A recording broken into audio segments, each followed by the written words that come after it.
સૌને મારા જય જલારામ। जय जलाराम। राम नाम में लीन है देखत सब में राम, ताके पद वंदन करूं जय जय जय जलाराम। रघुवंशीओनी बीजी दिवाળી એટલે જલારામ જયંતિ। વીરપુરના ધણી એટલે જલારામ બાપા, ભૂખ્યાઓને ભોજન કરાવનાર એટલે જલારામ બાપા, સંત શિરોમણી એટલે જલારામ બાપા। આજે હું તમને જલારામ બાપાના વિશે થોડુંક કહીશ। જલારામ બાપાનો જન્મ દિવાળી પાછળ સાતમના થયો હતો। તેમના પિતાનું નામ હતું પ્રધાનભાઈ ઠક્કર, તેમના માતાનું નામ હતું રાજબાઈમાં અને તેમના પત્નીનું નામ હતું વીરબાઈમાં। તે રામ ભગવાનના ભક્ત હતા।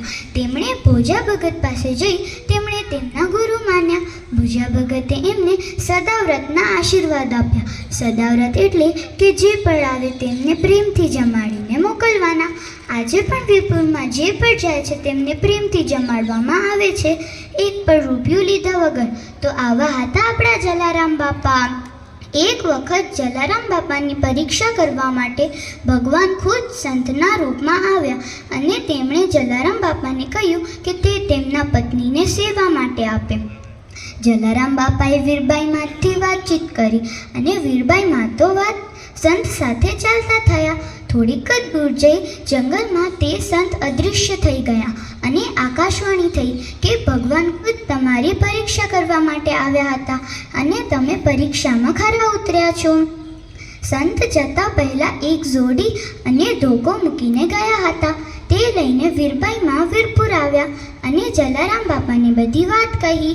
આજે પણ વીરપુરમાં એ જોડી અને ધોકો મંદિરના પ્રદર્શનમાં જોવા મળે છે।